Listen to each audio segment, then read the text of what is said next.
Seja bem-vindo ao podcast do Inova Social. Eu sou Vitor Vasques e hoje nós estamos com Moniza Camilo, urbanista, coordenadora de incorporação com ênfase em ciências urbanas da Porte.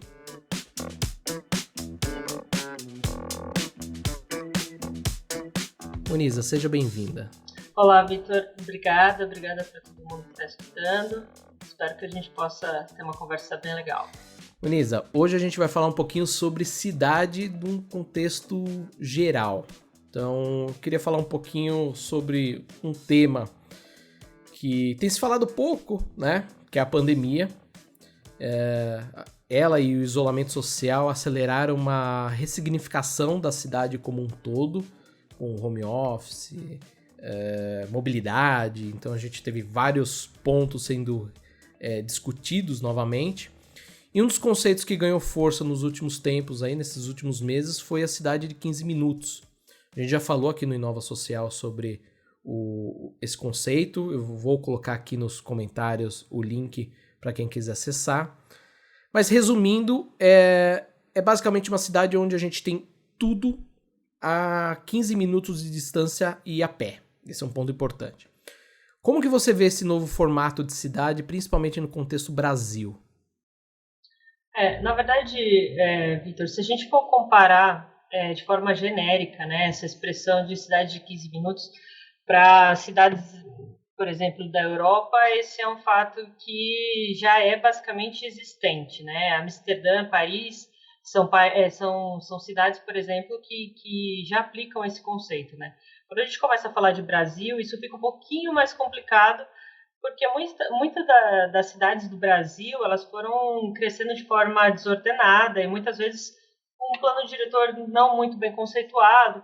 Então, é um conceito que ainda parece até um pouco distante, mas eu já digo que, na verdade, ele não é impossível de ser alcançado, né? Hoje a gente, se a gente for ver algumas cidades como São Paulo, Belo Horizonte, Recife, muitas pessoas já estão se preocupando com esse conceito de cidade em 15 minutos.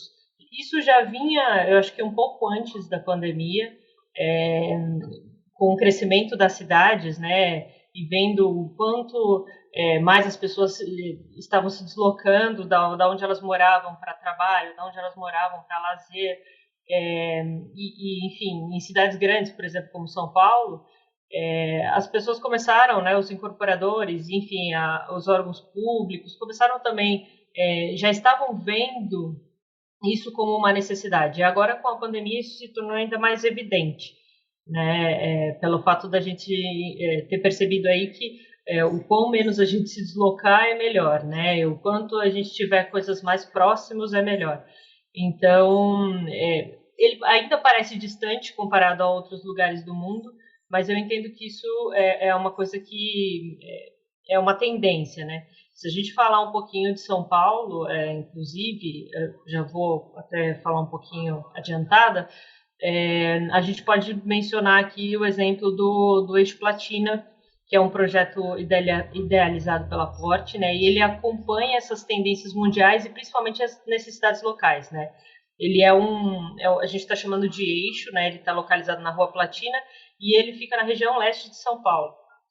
E ele é uma ideia que justamente vem trazer essa acessibilidade aos usuários, que sejam usuários pontuais, mas principalmente usuários que moram ali na região. Se a gente for falar um pouquinho, assim, bem por cima de São Paulo, assim, São Paulo ele tem 12 milhões e 500 habitantes, mais ou menos. 34% são habitantes da Zona Leste. E se a gente falar ali da região ali do Eixo Platina, que eu estou mencionando, são 520 mil habitantes. Então, esse conceito de cidade em 15 minutos faz total sentido quando a gente fala desse eixo, porque ele está localizado entre três estações de metrô e é um local que existem shoppings, escolas público-privadas, SESCs, hospitais, clínicas, parques, praças, enfim, fora novos usos que a Porte vem com a ideia de implantar para completar esse eixo, né? Comunidades residenciais, comerciais, hotéis, ensino superior, cultura, lajes corporativas. enfim, que na verdade é justamente essa ideia da gente conseguir ter o máximo de usos possíveis numa curta extensão, diversidade desses usos, e que justamente a gente consiga resolver a nossa vida nesses 15 minutos a pé, 20, até mesmo 30 minutos a pé, né? Dependendo da localização e como isso também está implantado em questão de caminhabilidade para o pedestre, né? Se isso é fácil de se caminhar ou não. Então, eu acho que São Paulo, Brasil, eu acho que, na verdade, as coisas vão se replicando, né? Você aplica num local, aquilo dá certo, outro local faz também. Na verdade, é isso que a gente entende que está acontecendo e cada vez mais vai estar sendo estimulado. Você falou um pouquinho sobre a Zona Leste, eu quero trazer aqui um dado interessante. Alguns anos atrás saiu uma pesquisa, agora eu não vou lembrar de cabeça quem que foi que fez essa pesquisa, mas comentava a respeito do fluxo migratório urbano, que são os trabalhadores que moram na Zona Leste, que vão para a Zona Sul todos os dias, e era um dos maiores no mundo. Claro que a gente não tinha como comparar, as primeiras eram cidades chinesas, é claro, mas tinha toda essa movimentação. Então eu acho legal você trazer esses dados sobre a Zona Leste, porque para quem não está no contexto de São Paulo, entender um pouquinho o que é esse cenário. Você já adiantou aqui um pouquinho a respeito do projeto, mas antes da gente entrar no eixo Platina, eu queria falar sobre um outro conceito que também tem ganhado força nesses últimos tempos, que são os prédios mistos, né? Você já comentou aí, que tem o residencial mesclado com o comercial, corporativo, temos tantos outros serviços ali dentro. Então, no caso, já adiantando também um pouquinho, no caso do Platina 220, a gente tem ali restaurante, tem cinema, enfim, tudo num lugar só. Queria que você falasse um pouquinho a respeito de como você vê isso, quais são os pontos positivos e negativos desse cenário, desses prédios mistos. Na verdade, a gente acredita muito no conceito de edifícios mistos, né? Lógico, se eles forem bem projetados, respeitando a legislação e com o objetivo principal de atender o usuário e de forma prática e eficiente. Mas, na verdade, quando você traz um edifício misto, que hoje inclusive é um estilo, vamos dizer assim, de edifício até que é incentivado, né, pela legislação, é justamente isso. Você traz para uma localização um edifício que tenta, de certa forma, atrair diversos públicos diferentes, com diversos usos diferentes, e que você consiga meio que resolver de fato sua vida até mesmo em um único edifício, né? Você trabalha ali, você tem um restaurante para comer, você mora naquele prédio. Então você tem uma coisa muito mais prática, né? E assim, você vê uma tendência mundial das pessoas procurando morar ou estar próximos a esses tipos de edifício. Mas quando a gente fala de edifício misto, a gente fala de edifício misto, de fato, com essa variedade de usos, né? Com essa diversidade de usos. E principalmente se esse edifício misto faz sentido para a região onde ele está inserido, né? Às vezes não é só colocar um edifício por colocar, né? Quando a gente começa a falar sobre urbanismo, sobre entender cidades, sobre ciência urbana, a gente começa de fato a entender o que precisamos na região e como a gente pode compor isso. Então, o ideal é justamente entender isso e fazer um edifício misto que de fato cause um equilíbrio, né? E mescle esses conceitos de moradia, trabalho, trabalho-serviço, moradia, educação, trabalho, enfim. Na verdade, assim, falando de novo um pouquinho sobre essa questão do eixo, quando a gente fala de eu não acho que um edifício misto ele resolve um problema de uma região ou ele enfim, atende toda a demanda que existe ali. Eu acho que, na verdade, é a soma de vários empreendimentos que se completam, né? Quando a gente falando ali de eixo que eu mencionei, quando você põe um edifício que é residencial e corporativo, aí do outro lado você coloca um outro com salas comerciais e uma faculdade, aí o outro você coloca um cinema você está criando uma atmosfera ali naquela região que os edifícios mistos trazem um equilíbrio, não um único, sozinho, que faz essa diferença. Você falou bastante do eixo, então vamos falar realmente sobre ele. Para quem tem acompanhado de perto, sabe que é um projeto bem audacioso da Porte. Você falou sobre essas vantagens dos prédios mistos, como que eles fazem essa intervenção no bairro. O Eixo Platina ele está localizado no bairro Tatuapé, como você falou, na Zona Leste. É um bairro tradicional, super conhecido. Mas é um bairro também muito... Como que eu posso dizer assim? Quem é morador desse bairro muitas vezes está aqui há muitos anos. Então cria essa cara, né, de bairro tradicional, com casas ainda. Então é totalmente diferente da Zona Sul. Eu queria que você explorasse um pouquinho mais e falasse um pouquinho como que você vê essa mistura entre o bairro tradicional e esses novos conceitos. E é aqui eu já quero trazer uma provocação também para a nossa conversa, que a gente sabe que existe muito... Não é preconceito, eu chamo de pré-conceito. De como que essa verticalização do bairro ele interfere no fluxo do bairro como um todo, né? Então, é normal a gente ver muitas vezes os moradores mais antigos tendo um bloqueio, né? Eles não querem nem saber como que pode impactar positivamente um projeto como o Eixo no bairro. Ele fala assim, não, é mais um prédio. Então, como que você vê esses pontos positivos de um projeto desse para um bairro como o Tatuapé? Eu queria que você falasse um pouquinho.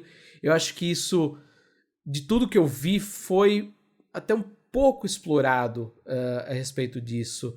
A gente teve algumas questões em relação a casas mais tradicionais aqui da região. Eu, como morador da região, tinha uma perspectiva a respeito do projeto inicialmente, e depois eu vi que ele pode ser muito vantajoso, principalmente para quem mora aqui.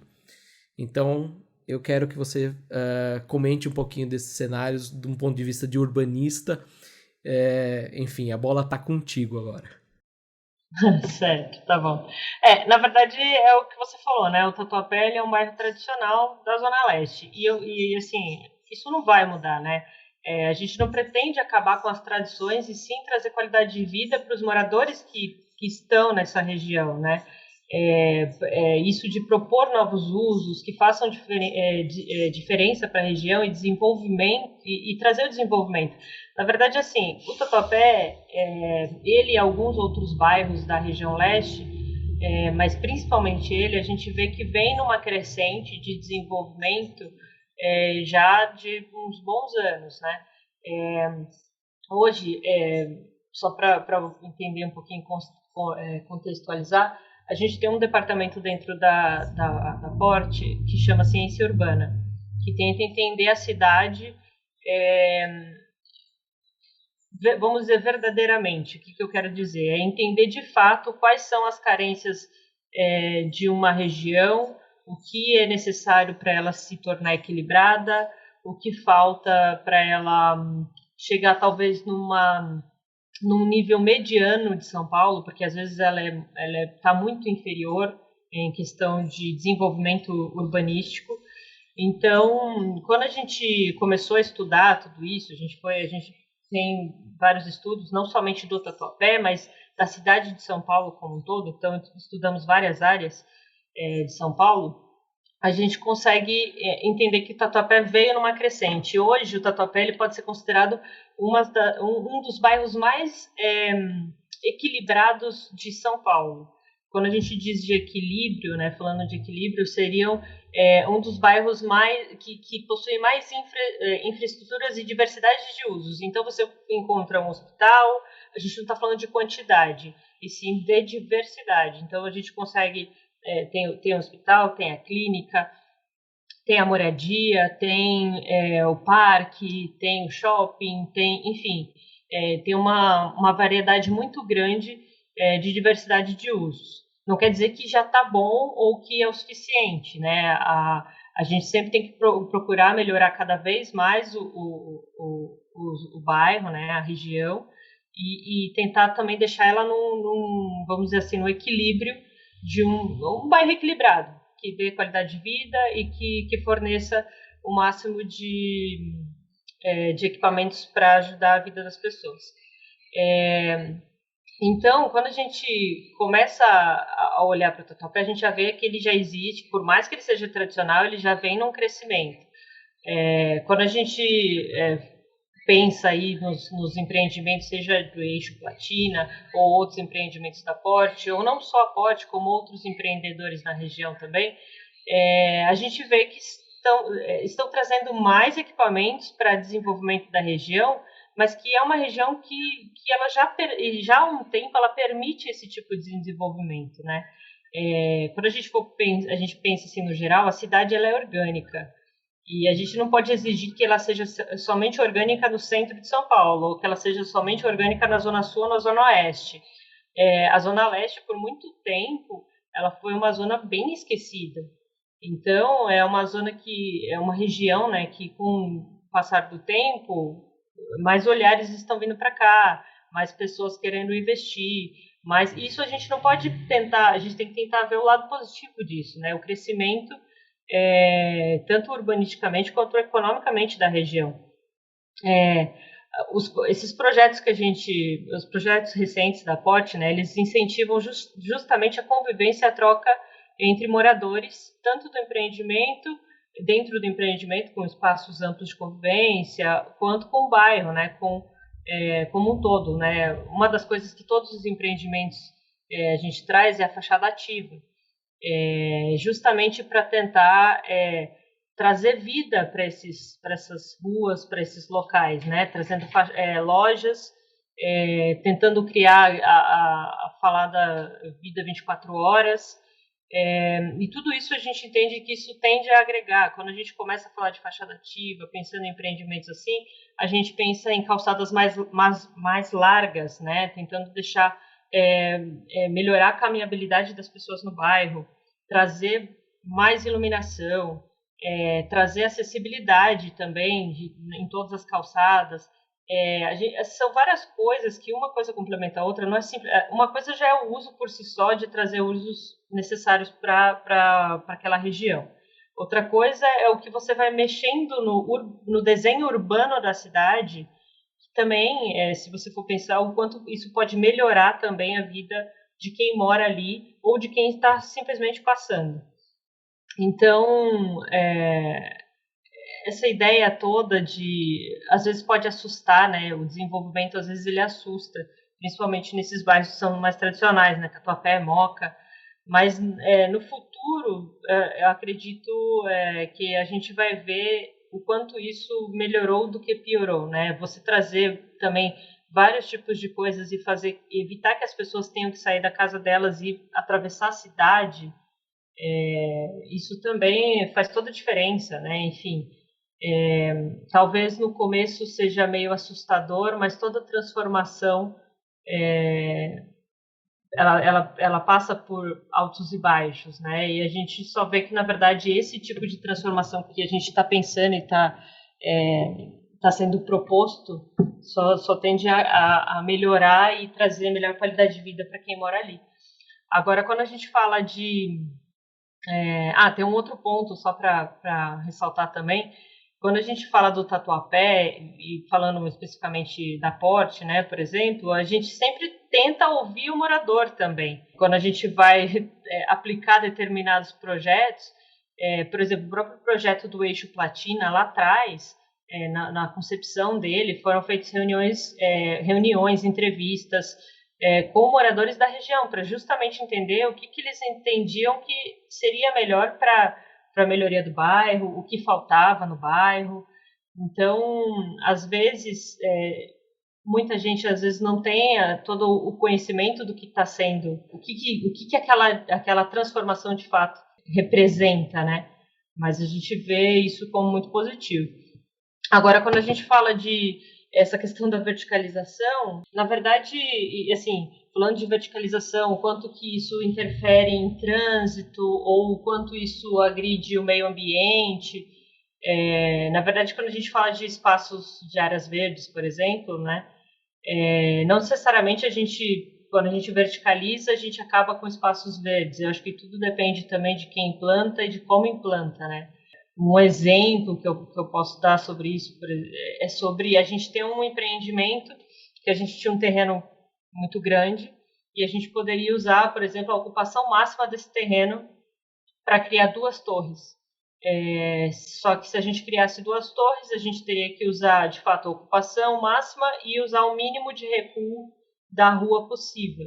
Pensando em uma forma de verticalizar, sem agredir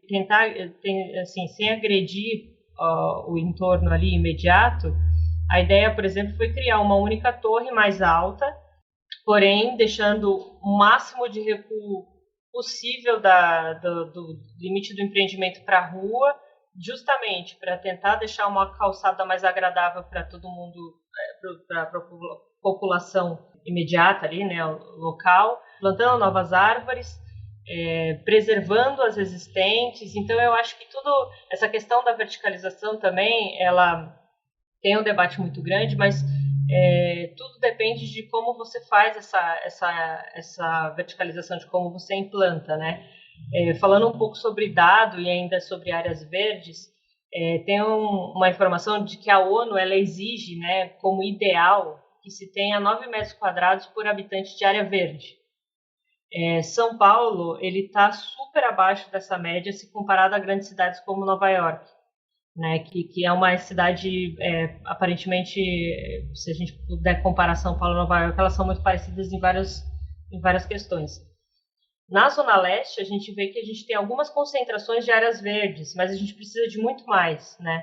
Então, hoje não dá para a gente pensar em um empreendimento, seja ele alto, baixo, misto, residencial, sem que tenha um plantio de árvores, sem que tenha estímulo de praças e parques ao redor, né? E em relação a pensar em verticalização e pensar quando a gente fala de trânsito, isso também é muito relativo. Se a gente, igual eu falei, se a gente tivesse feito, por exemplo, 2 torres mais baixas, teoricamente seriam torres mais largas, com mais famílias morando naquela torre com mais unidades. Isso poderia também causar mais trânsito. Então, se você, nesse modelo que eu falei, de uma torre mais alta, porém, provavelmente com menos unidades, então menos famílias, isso também implica em menos trânsito.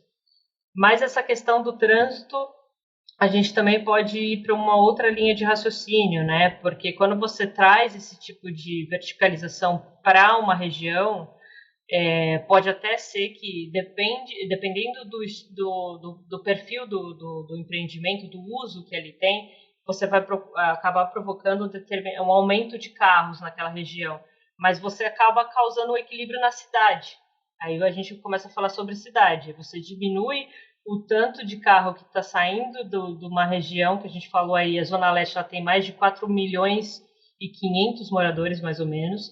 Tem um deslocamento diário de 2,8 milhões por dia. Então você pensa, diminuindo cada vez mais esse tipo de deslocamento e concentrando mais numa região, mas não só em uma região, e espalhando isso, né? Essa questão do trânsito também se torna relativa. Eu acho que cada caso precisa ser estudado pontualmente para ver qual de fato vai ser o impacto ou não. Mas, em linhas gerais, a gente vê que se for um projeto bem pensado, um local bem pensado, com uma intenção real de melhoria, colocando na balança vai ser muito mais positivo do que negativo. Acho que você trouxe um ponto bem interessante, que é a respeito de a gente observar como cidade, né? Eu entendo que essa questão do trânsito é um ponto super delicado, então eu nem quis trazer tanto para a gente discutir, porque a gente sabe que São Paulo tem vários problemas que não é um caso, por exemplo, um projeto como o Eixo Platina que, sim, vai ter a sua influência e tudo mais, mas não vai resolver, mas também não vai complicar de vez, né? A gente sabe que São Paulo, enfim, tem um processo também da gente educar as pessoas em relação a soluções como uma ciclovia. A gente brinca que São Paulo ele tem um ódio ao carro, né? Então acho que é uma discussão até mais aprofundada quando a gente fala do trânsito. Não adianta nada a gente falar de todas essas iniciativas se a gente não começar a... Nós, quando eu digo nós, moradores não só do Tatuapé, mas moradores não só de São Paulo, mas moradores talvez do planeta inteiro, é entender que a gente precisa também participar ali, né?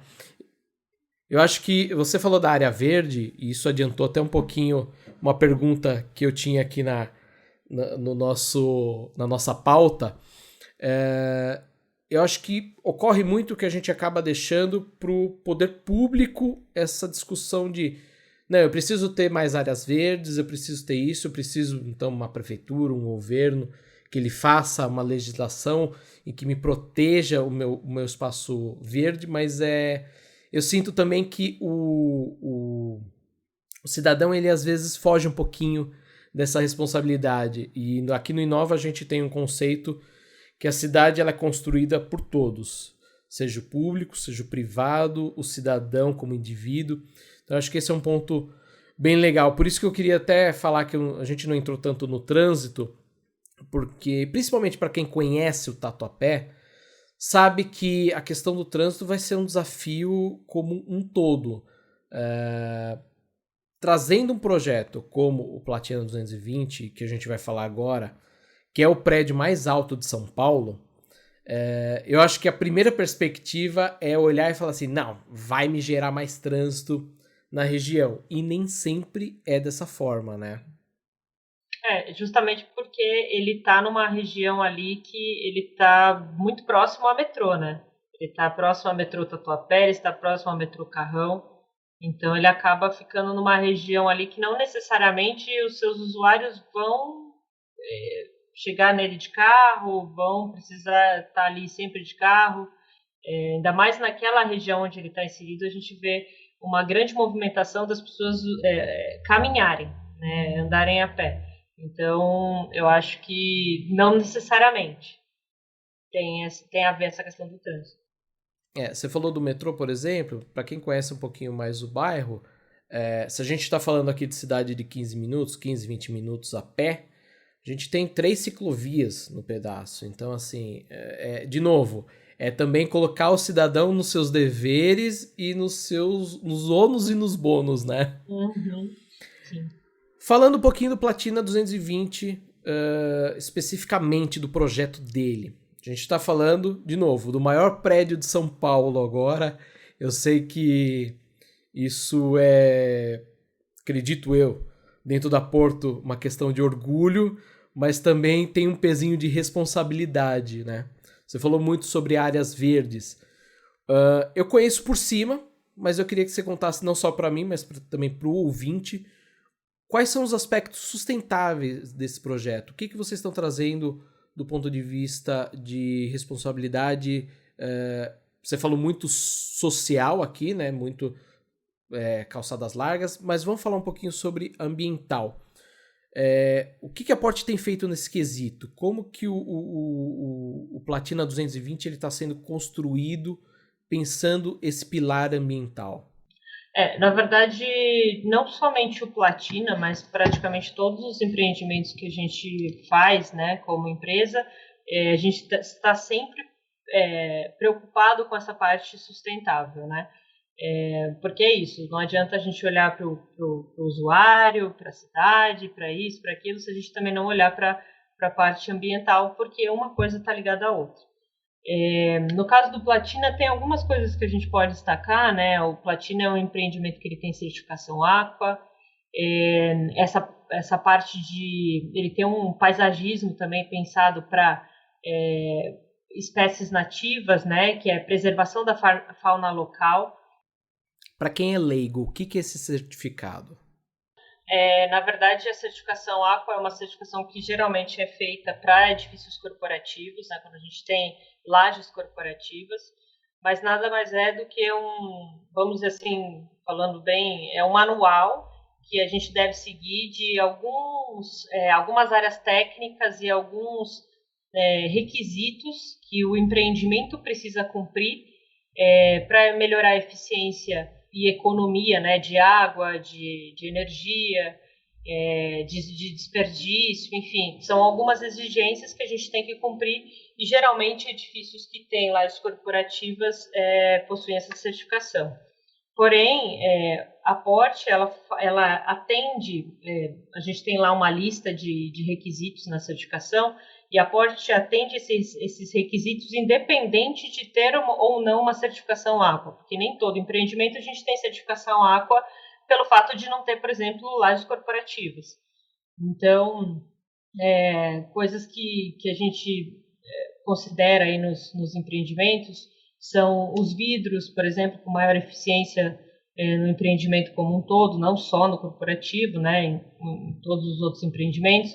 Então, com vidros que reduzem a entrada de calor para utilizar menos o ar-condicionado, a fachada ventilada, que ajuda na redução de temperatura também interna da torre, tanto a fachada ventilada quanto a utilização de paredes internas em drywall, por exemplo, que proporcionam uma obra mais limpa e com menos geração de resíduos também.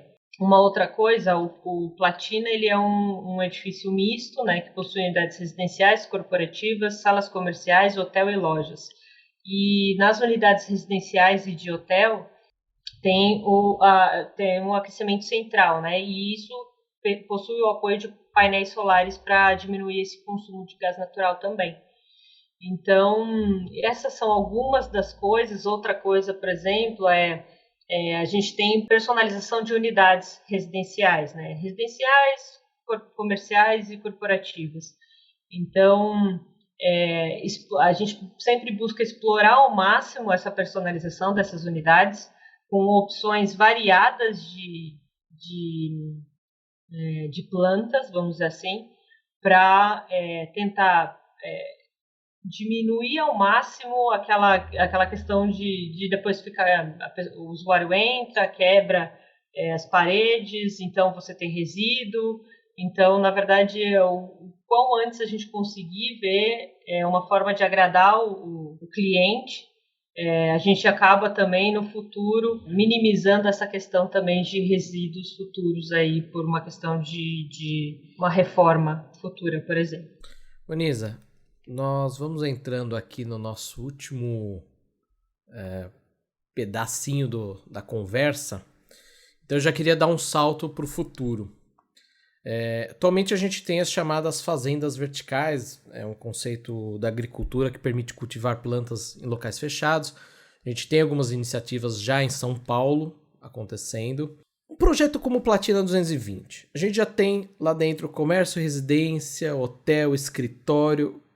Por que não também ter uma fazenda? Eu queria que você falasse um pouquinho da sua visão a respeito dessa cidade do futuro e como que a gente pode ver esses prédios daqui os próximos 5, 10 anos ou até mesmo mais para frente. Uma coisa que me ocorre aqui enquanto você falava a respeito dos vidros e da energia solar, talvez não só prédios com fazendas verticais internas também, mas prédios como geradores de energia, não só talvez deles, mas também de pequenos espaços. E aí quando a gente entra para falar um pouquinho sobre grids de energia que são desconectados, independentes, né? Queria que você falasse um pouquinho sobre o futuro. Certo. Na verdade, a gente sempre está acompanhando essas tendências, né? Que tem surgido aí cada vez que passa novos conceitos, novas propostas, né? E essa fazenda vertical é uma das coisas que vem sendo falado aí já há um tempinho.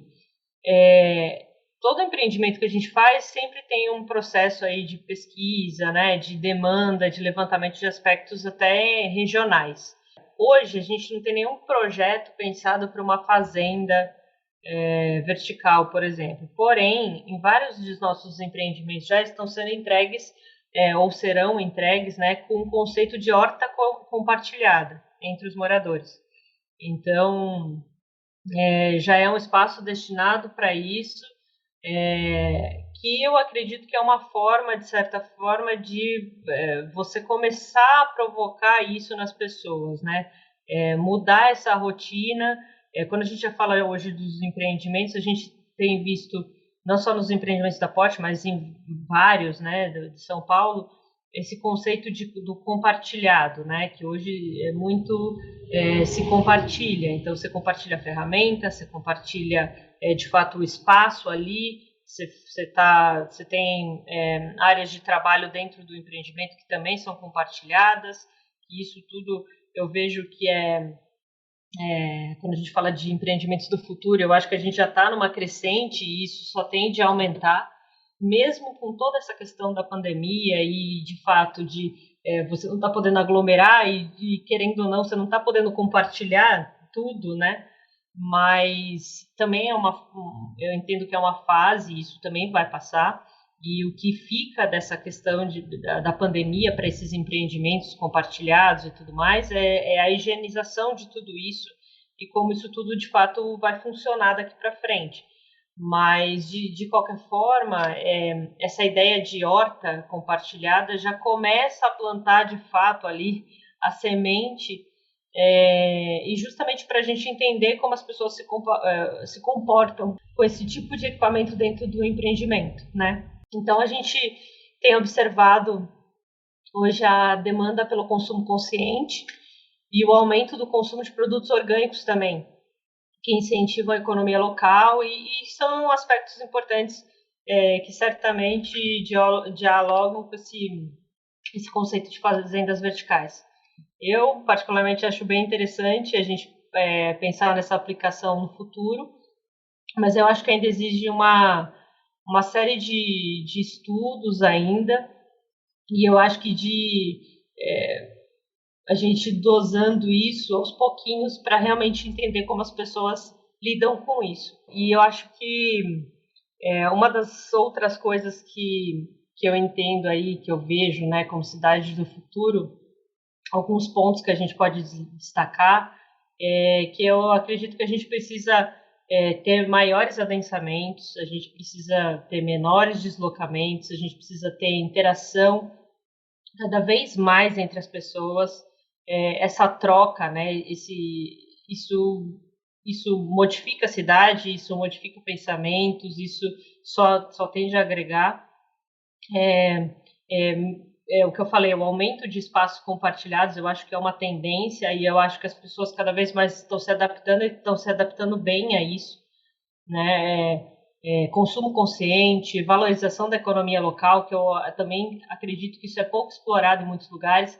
Quando a gente estava falando de Tatuapé aqui, que tem essa característica aí de um bairro tradicional, por exemplo, a gente viu, assim, falando brevemente sobre...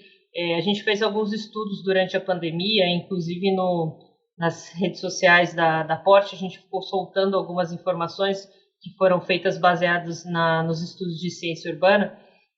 E uma das coisas que a gente viu foi sobre os comércios locais, né?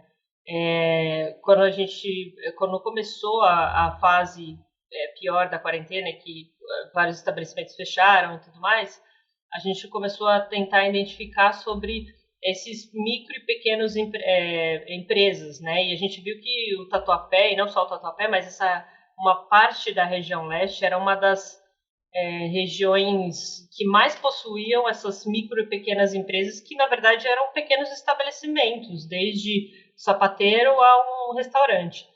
Então, isso a gente vê que hoje, se você olhar, né, a pandemia não acabou, né, a quarentena está um pouco mais flexível, Mas se você olhar, o Tatuapé se manteve muito bem, os seus estabelecimentos se mantiveram muito bem, porque eu entendo que a economia local é valorizada.